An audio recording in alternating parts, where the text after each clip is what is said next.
The curious paradox is that when I accept myself just as I am, then I can change. This is a paradox that has haunted me for years because I know it to be true, and you probably do too. You've probably had times in your life where you've looked around and gone, oh, as soon as I became okay with that being the way it was, it seemed to change on its own. But as an idea, it also feels really unhelpful because how are you supposed to accept something if you really do want it to be different? But first, what is the opposite of acceptance? Because it isn't just wanting something to be different. People want things to be different all the time and then they change. The opposite of acceptance is insisting that something ought to be different. When you insist, I should be a tidy person, I should be in a relationship right now, there's usually shame around the way that you are. But when there's desire, so I'd love to be a tidy person, or it'd be really nice to be in a healthy relationship, usually that's coming from a place of curiosity,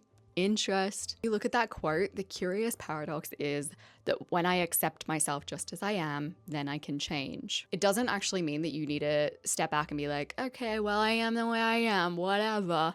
It just means that you need to stop insisting that you ought to be different. So how do you stop insisting that you ought to be different? There are some really good acceptance-based change practices that I've been collecting over time that I want to share with you. Number one, make it a goal. So before every single race that Meredith was in, she would be hit with nausea and she'd throw up. And she desperately wanted this to stop, of course, so she did everything she could to get it to go away, but it just kept happening. So one day, pre-race, she walked up to her coach and she was like, I think I'm gonna throw up. And he was like, okay, great. When are we throwing up? And of course, in that moment, she's like, what do you mean? I don't wanna throw up. This is terrible. Make this go away. But the coach was like, yeah, I get it. You don't wanna do it. And yet inevitably it's gonna happen. So let's plan it on in. Note that she was in a real state of insistence. She was insisting that she shouldn't be having this experience. So her coach was really casual with it. And he was like, let's pencil it in. Pre-jog, post-drills, warm-up. When are we doing this? She was like, okay, let's aim for 9:45, just before my final strides. When that time came, she didn't throw up. She also ran the best race of her career. Her coach allowed her to do something different than she'd ever done before. He threw out a welcome mat for this experience that she was insisting shouldn't be there. Create acceptance, she just removed her insistence. The curious paradox is that when you accept yourself just the way that you are, only then you can change. So one way that you can put this quote in action is to plan for the internal experiences that you don't want to happen. Just expect them to happen. Throw out the welcome mat. Say to yourself, actually, every night I'm going to be struck with an urge to go on TikTok for 2 hours, and I'm going to plan for that. And scroll for 2 hours I will, even if it means that I wake up feeling horrible and awful. When would be the most convenient time for me to really schedule that into my plan? This is you saying, I'm actually going to back off from insisting for a little while and then see what happens, because the more you insist, the less you change. So kind of adding on to that, another way that you can practice acceptance-based change is to remove the shame. With practice number 2, finding the goal beneath the goal. Marjorie loved lotto tickets, so much so that she would waste hundreds of dollars a month on them. She was also an eldest daughter who felt like it was her responsibility to make sure that all of her siblings and her family stayed close. So she hosted a lot. Not only would she host, she would do all of the planning, the cooking, the cleaning on her own, and she would host for multiple days at a time. After staying away from lotto tickets for a few weeks, she was super proud of herself. And then she fussed and she cooked and she cleaned from Friday to Sunday. And as she saw everyone off on her front porch, she found herself going inside, grabbing the car keys and driving to get a lotto ticket. She always had considered her lotto ticket problem a problem with her willpower. If she looked a little bit closer, she would notice that her urge to buy lotto tickets almost always came up when she also felt like the world was on her shoulders. Marjorie was planning to host her family for a weekend. She had options. She could ask, who could help with this? Do I need this to be a multi-day situation? How can I make this easier on myself? But her brain in that moment didn't present her with any options. It made her feel trapped and it made her feel helpless. So she bought herself a lotto ticket because it gave her this funny sense of control. Almost all behaviors, even when they look like self-sabotage, even when they seem really weird and unhelpful, they're done in an effort to relieve you in some way. And if in order to change something, we need to accept it, sometimes accepting something starts with just understanding it. It's probably don't have a lotto ticket problem, but you might have something that you do where you're like, that just seems like self-sabotage. Why am I doing that?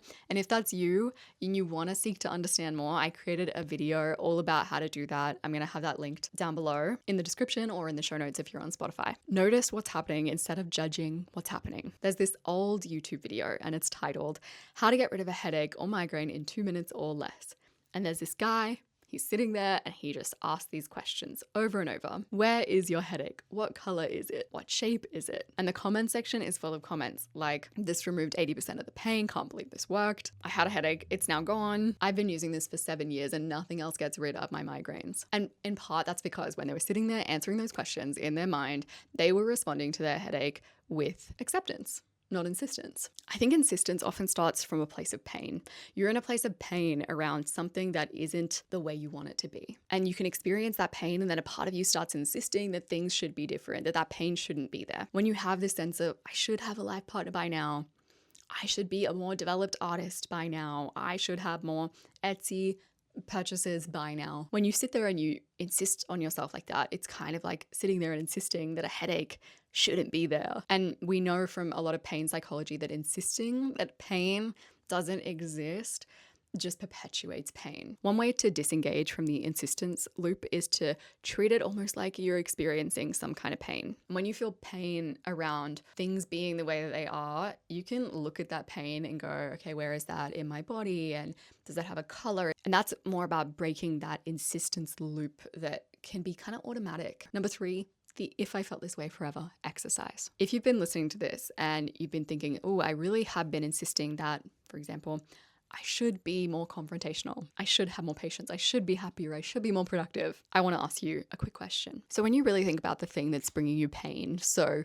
the fact that you're currently non-confrontational or you're impatient or you're sad even, did you go to a store and have a little look around and then pick that up on the shelf and buy it? Did you flick through a little catalog and go, ooh, I would love to struggle with patience? Did you talk to a sales lady and go, oh, what I'm really looking for is to be deeply overstimulated by crowds? Of course you didn't. And when we can really clearly see the reality that we didn't pick our pain, we didn't pick our struggles, we didn't pick our flaws, it becomes a little easier to accept their existence. So the next time that you have an experience of insistence, you're in the moment insisting that you be different to the way that you are, try out this thought exercise. Ask yourself, okay, well, if I always feel this way for the rest of my life, for example, in conversations with people that talk slowly, I am always going to feel a little impatient. That feeling is part of the package that I was given in this life. It's always going to appear. I didn't pick it out, but it's just always going to be there. If that's the case, what am I going to do with it now that it's here? Since I can't really get rid of it, I didn't choose it, what am I going to do with it? How am I going to react to it? And I don't think of this as a cop-out whatsoever. It's almost the opposite. It's kind of just going, I didn't choose this. I didn't pick it. It's been thrust upon me, actually. And I cannot control what's thrust upon me. So what do I do with what I'm given? If insistence is, I shouldn't be that way, I shouldn't be having this experience, acceptance is, oh, okay, that's the cards that I've been dealt, whatever, let's move forward. And what we accept transforms. Sometimes we have thoughts and feelings that appear, thrust upon us, mind you, but they appear because of the predictions that our brain has stored in the background. And it can be possible to actually shape those thoughts and feelings in different ways by going through certain experiences that allow your brain to change. So sometimes actually those automatic feelings and thoughts can, in a way, change over time. And if you want to learn more about that, how we are inherently little prediction machines, and that's how a lot of our automatic thoughts and feelings begin, I'm going to have that video on the screen. I think it complements this video really nicely. If one of the things that you struggle with is procrastination, I created a video about how procrastination feeds itself through shame, which complements this video really nicely because shame is kind of just insistence. I'm going to have that linked on the screen. If you're on YouTube, it'll also be in the show notes in the description. I appreciate you so very much, and I'll see you soon.